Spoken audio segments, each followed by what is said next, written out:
తులారాశి అండి. తులారాశి వాళ్ళకి మీ రాశినే బుధుడు చూడడం వల్ల 9th హౌస్ లార్డ్ మీ రాశిని చూడడం వల్ల ఎప్పుడు డైనమిక్గా ఉంటారండి, తెలివిగా ఉంటారు. తీరా బండి అంటారు తీస్తారు, చక్కగా ప్రయాణాలు చేస్తుంటారు, తెలివిగా అద్భుతంగా ఉంటారు. పైగా ఉద్యోగాల మార్పులు కూడా కోరుకుంటుంటారు. ఫైనాన్షియల్గా ఏమాత్రమే ఇబ్బంది పడరండి.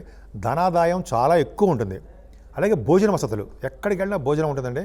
ముఖ్యంగా మీకు విద్యలో బాగా రాణిస్తారు. చాలామంది సంగీతం అండి, సంగీతం ఎందుకు చెప్తానంటే సెకండ్ భావం కనుక గురుడు చూస్తాడంటే సంగీత సాధన కూడా బాగుంటుంది. అంటే యాక్చువల్గా అండి పాటలు పాడే వాళ్ళకి, బాగా మాట్లాడే వాళ్ళకి, యాంకరింగ్ వృత్తిలో ఉన్న వాళ్ళకి, సభలో బాగా మాట్లాడుతుంటారు కదా వాళ్ళకి, అంటే ఎక్కువగా మాట్లాడే వాళ్ళకి శక్తి బాగా ఉంటుందండి. అద్భుతం. బంగారం కూడా ఉండడానికి అవకాశం, బంగారు ఆభరణాలు కొనుక్కోవడానికి ఈ ద్వితీయ భావంలో గురుడు ఉంటాడు. గురుడు చూస్తే ఉంటుంది. కానీ శని దృష్టి కూడా ఉందండి. కొద్దిగా రావడానికి, ధనం రావడానికి కానీ చిన్న చిన్న ఇబ్బందులు కలుగుతూ ఉంటాయి. ఎక్కువగా మీ చెల్లెలకి చాలా బాగుంటుంది. ప్రయాణాలు చేస్తారు, షార్ట్ జర్నీస్ చేసి మీ తోబుట్టువులను కలవడానికి అవకాశం ఉంది. ధైర్యంగా ఉంటుందండి. శుభవార్తలు కూడా ఈ వారంలో మీరు వింటారు. ముఖ్యంగా ఫోర్త్ భావం కూడా చూస్తే ఫోర్త్ భావం గురుదృష్టి ఉందండి, చాలా బాగుంది. అంటే చదువులు బాగా ఉంటాయి. చదువు విషయంలో ఏమాత్రం వెనకబడరు. అలాగే మీరు ఇళ్ళు కానీ, అంటే ఇళ్ళు అంటే హౌసెస్ కానీ, అపార్ట్మెంట్స్ కానీ, భూములు కానీ మీరు కొనుక్కుంటారండి. ఈ వారంలో అవకాశాలు మీ జాతకాలు రీచ్ ఉన్నాయి. ఎందుకంటే గురుడు ఫోర్త్ భావం చూస్తే పర్ఫెక్ట్గా ఇవన్నీ ఉంటాయండి. అలాగే సంగీతంలో బాగా రాణించడము, ఎక్కడికైనా సుఖపడము, తల్లిగారికి ఆరోగ్య పరిస్థితి బాగుండము, అన్ని విధాలుగా మీకు చాలా అద్భుతమైన ఫలితాలు ఉండడానికి అవకాశం ఉంది. శని పంచమ స్థానంలో ఉన్నాడు కదా, పంచమ భావంలో శని ఉండడం వల్ల కొద్దిగా పిల్లల వల్ల చిన్న చిన్న ప్రాబ్లమ్స్ రావడానికి అవకాశం ఉంది. కుజరాహులు ఆరో భావం, సక్సెస్ రేటు అంటే మీరు అంటే ఆరో భావంలో కుజుడు ఏ విధంగా ఉన్నా సరే మిమ్మల్ని విజయ తీరుస్తాడంటే సరే, సప్తమాధిపతి కుజుడు ఆరో భావంలో తప్పు అయినప్పటికీ కుజ రాహుల్ కాంబినేషను వాళ్ళ ఏంటంటే ఆరో భావంలో కుజుడు, ఆరో భావంలో రాహు కూడా మంచి చేస్తారు.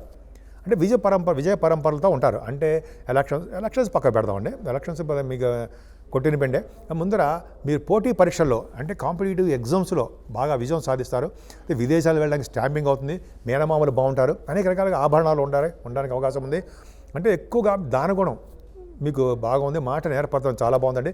సప్తమ స్థానంలో బుధుడుకి శని దృష్టి ఉంది.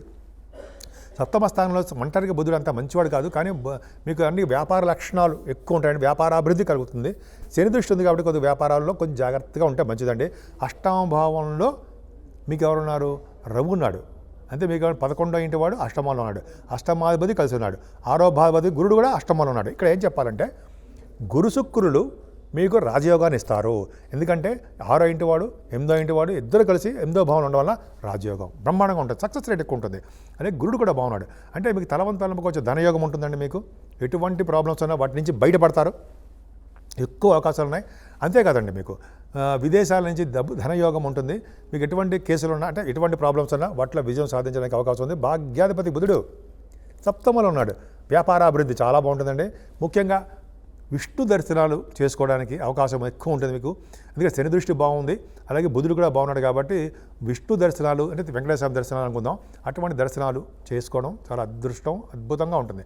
10th హౌస్ లార్డ్ కూడా బాగున్నాడు. అంటే మీరు ఉద్యోగరీత్యా దూర ప్రాంత ప్రయాణాలు, షార్ట్ జర్నీస్ ఎక్కువ చేయాలి. ఎందుకంటే మీది చరరాశి, 10th భావము కర్కాటక రాశి, చరరాశి ఉండడం వల్ల మీ చంద్రుడు కూడా మీకు కాంబినేషన్ 3rd భావం ఉండడం వల్ల ఎక్కువగా మీ ఉద్యోగాల రీత్యా, మీ బిజినెస్ల రీత్యా ప్రయాణాలు చేస్తారు. కానీ బిజినెస్లో కొంత లాసులు రావడానికి, నష్టాలు అంటే లాసులు అనుకోండి, కొద్దిగా వెనకబడడానికి, రావాల్సిన సొమ్ము డిలే అవ్వడానికి అవకాశం ఉందండి. కానీ 12వ భావంలో ఉన్న కేతువుకి జ్ఞాన సంపదను బాగా పెంచుతాడు. గురుదృష్టి కూడా ఉంది కదా, తీర్థయాత్రలు చేయడము, టెంపుల్స్ చూడడము, అయితే దానాలు ఇవ్వడము, అలా ఆ విధంగా ఖర్చు అయిపోతుంటుంది. మీకు ధనం బాగా ఖర్చు అవుతుందండి.